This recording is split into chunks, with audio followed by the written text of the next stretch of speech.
Start అయిన తర్వాత ఏ గెటప్కైనా మనం రీక్రియేట్ చేయొచ్చు, దాంతో కూడా హ్యూమర్ క్రియేట్ చేయొచ్చు అని స్టార్ట్ చేశాను అనమాట. సో బేసికల్గా అంటే చేస్తున్నప్పుడు రీల్స్ చేస్తున్నప్పుడు వాళ్ళు వేసుకున్న ఆర్నమెంట్సే ఒక పారిజాతం, ఒక చెప్పలేం. ఆ ఆర్నమెంట్స్ కి మీరిచ్చే ఆర్నమెంట్స్ ఉంటుంది, అది ఎక్కడ దొరకదు నాన్న, ఓన్లీ స్వాతి బ్రాండ్. అదే. సో ప్రతి దానికి మన దగ్గర యాజ్ ఇట్ ఈస్ పీస్ ఉంటది, అది రియల్ ఇది ఫేక్ అంతే తేడా. సో వాళ్ళు నా రీల్స్ లో మెయిన్ హైలైట్ ఎందుకు జనాలకు బాగా నచ్చుతుంది అంటే, అక్కడ ఒక బ్లూ కలర్ నెక్లెస్ ఉంటుంది, నాకు నెక్లెస్ లేదు, ఒక బ్లూ కలర్ పారాషూట్ ఆయిల్ డబ్బా పెట్టుకుంటాను నేను. ఓకే. లేదా అక్కడ పెద్ద పెద్ద బుట్టాస్ ఉన్నాయి అనుకో, నాకు బుట్టాలి అనుకో, ఇంట్లో చిన్న గిన్నె ఉంటుంది కదా, ఆ గిన్నెవి అవి హ్యాంగ్ చేసుకుంటా.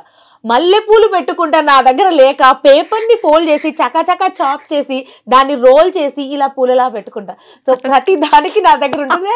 అండ్ మొన్న ఏంటో ఒక రీల్ చేసా, nails the blue colour nail polish పెట్టుకుని ఆమె వాట్ ఈస్ దిస్ పిల్లకు వేస్తాడు మెల్లకిస్ అని ఒక సాంగ్ ఉంది, రీమిక్స్ చేసింది ఆమె. ఇలా చూసా, బ్లూ నెయిల్ పాలిష్ మన దగ్గర లేదు, ఏం చేద్దాం, టాబ్లెట్ షీట్ కనిపించింది, కసా కసా కట్ చేసి టాబ్లెట్స్ మొత్తం స్టిక్ చేసుకుని సేమ్ చేసా. కింద కమెంట్స్ లో అందరూ ఆ టాబ్లెట్ పేరు డోలో డోలో డోలో డోలో డోలో డోలో మొత్తం లిస్ట్ పెట్టేశారు. సో ఆడియన్స్కి ఏంటంటే, ఇప్పుడు నేను నెక్స్ట్ ఏదైనా రీల్ పెట్టినా కూడా ఇందులో ఏదో వాడుతుంది అక్క.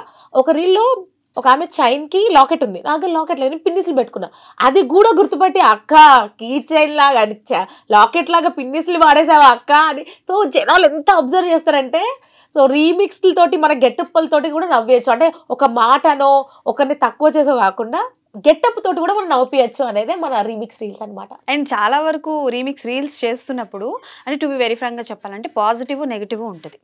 సో కామెంట్స్ వచ్చినప్పుడు ప్లస్ పాజిటివ్ వచ్చినప్పుడు మేము కూడా ఎంజాయ్ చేస్తాం, బట్ నెగిటివ్ కామెంట్స్ వచ్చినప్పుడు ఎలా తీసుకుంటారు అక్క? నెగిటివ్ కామెంట్ అనేది నాకు ఒకటి అర్థం, ఇప్పుడు నాకు ఎలా చెప్పాలంటే, రీల్స్ చేసి కొంతమంది నవ్వించడానికి ట్రై చేస్తారు, వాళ్ళు నవ్వించడానికి చేసిన రీల్స్ ని యూజ్ చేసి నేను నవ్విస్తున్నా, అందులో పెద్ద ప్రాబ్లం ఏం లేదు. నేను వాళ్ళని తిట్టట్లేదు, బ్యాడ్ కమెంట్స్ వేయట్లేదు, కర్స్ వర్డ్స్ యూజ్ చేయట్లేదు, ఏం లేదు, జస్ట్ వాళ్ళు వేసిన గెటప్ నే వేసి నేను వీడియోలు చేస్తున్నా, వాళ్ళు చేసిందే మీరు చేస్తున్నా, వాళ్ళు నవ్వించడం నేను చేస్తున్నా, నేను నవ్వించడానికి ట్రై చేస్తున్నా. కానీ ఇందులో కొంతమంది మనోభావాలు దెబ్బతిని కమెంట్స్ లో పెడుతూ ఉంటారు, కానీ నేను కమెంట్స్ పట్టించుకోను, మ్యాక్సిమం చదువుతాను, అన్ని కమెంట్స్ చదువుతాను, కొన్నిటికి రిప్లై ఇస్తా, బట్ పాజిటివ్గా ఉండాలి కాబట్టి. ఇప్పుడు నెగిటివ్ కమెంట్ చూసి అయ్యో అని చెప్పి నేను అది డిలీట్ చేయడమో లేకపోతే ఎందుకులే మనకి అని నేను డ్రాప్ అయిపోతే చాలా మంది ఎంటర్టైన్మెంట్ మిస్ అయిపోతారు. అందుకని కొన్నిటికి రిప్లై ఇస్తా, నెగిటివ్ కమెంట్స్ ఎక్కువ చదవను, మాక్సిమం వదిలేస్తాను నేను, లైట్ తీసుకుంటా. ఫస్ట్ చేసిన రీమిక్స్ రీల్ ఏంటి? నూడిల్స్. చమ్కీలా అంగీలేసి ఓ వదినే అసలు అది ఎలా జరిగిందంటే, రీమిక్స్ రీల్స్ ఇలానే చేస్తుంటే సడన్ గా మా అమ్మ నూడిల్స్ చేస్తుంటే, అమ్మ కొన్ని పక్కకు పెట్టమంటే, ఎందుకైనా స్పెషల్గా వేరే ఏమైనా వండుకుంటావు అంటే, లే పక్కకు పెట్టమన్నా. ఆ వేడి వేడి నూడిల్స్ చల్లగైన తర్వాత టక్క వెళ్ళి హెయిర్కి ఇలా ఇక్కడ పిన్ తోటి ఇక్కడ మొత్తం పెట్టేసుకున్నా. సో సింగర్ డీకి ఏంటంటే ఇట్లా కలర్ హెయిర్ నా దగ్గర లేదు, సో దానికి రీప్లేస్ చేసుకుంటే నూడిల్స్ పెట్టుకున్నా.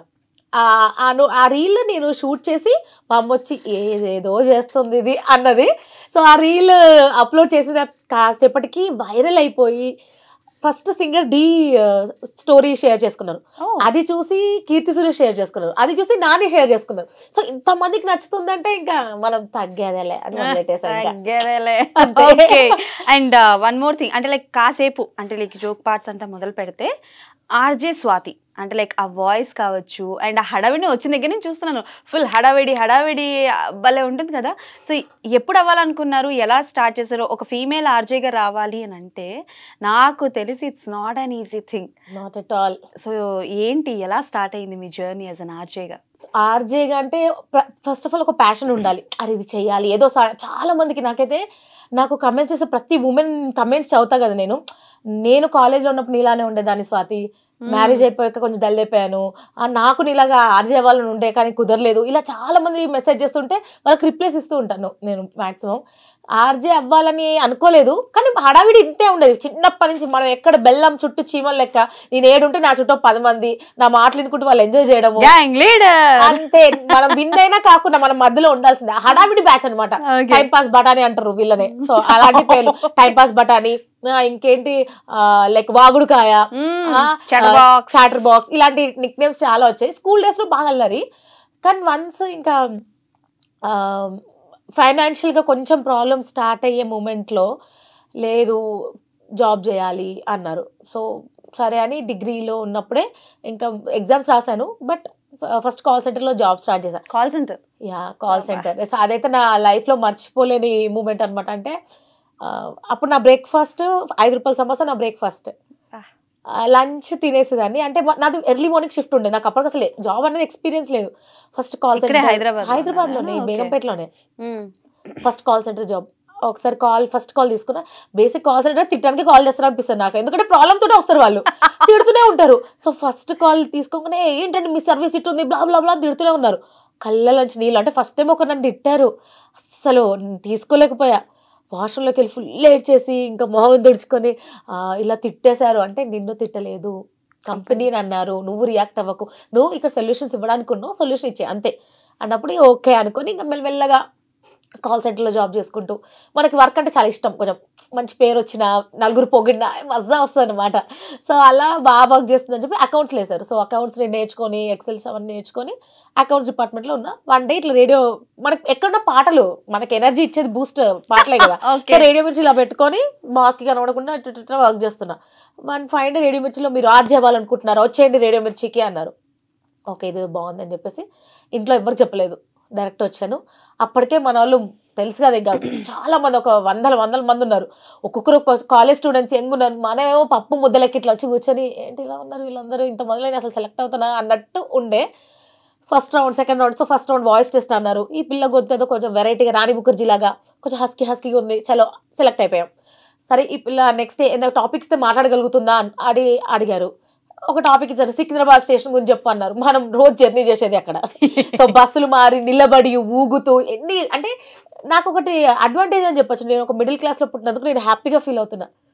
ఎందుకంటే రిచ్ కిడ్కి కష్టాలు తెలియదు, అస్సలు తెలియదు. ఒక మిడిల్ క్లాస్లో ఉన్న వాళ్ళకి తెలిసినంత ఎక్స్పీరియన్స్ కానీ, ఆ హ్యాపీనెస్ కానీ, డబ్బు వాల్యూ కానీ, కష్టాలు కానీ, సంతోషం అన్నీ మిడిల్ క్లాస్ ఉన్న వాళ్ళకే అర్థమవుతాయి.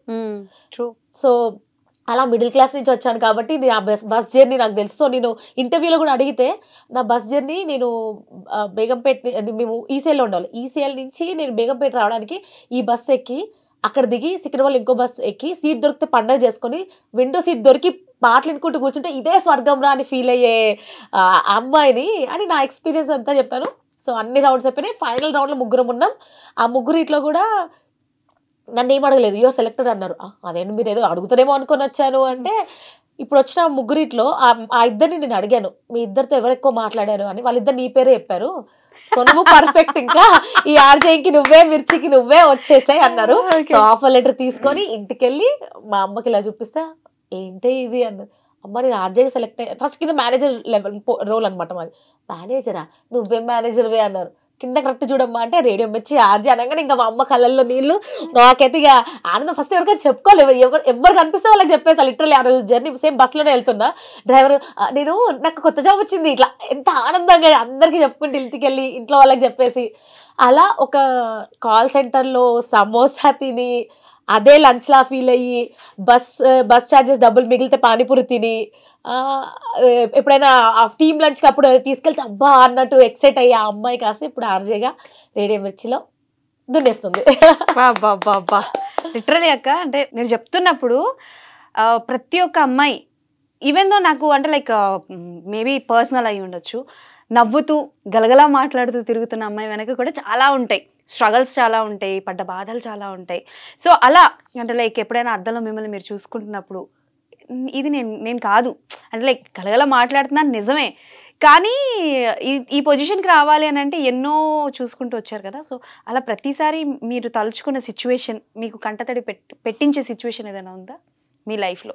ఎప్పుడైతే నేను అంటే ఎవరైనా రిలేటివ్స్ ఇంటికి వెళ్ళినప్పుడు కానీ, ఫస్ట్ ఆఫ్ ఆల్ ఒక మ్యారీడ్ ఉమెన్ ఏది సాధించలేదు అని ఒక స్టాంప్ వేసేస్తారు, ట్యాగ్ వేసేస్తారు.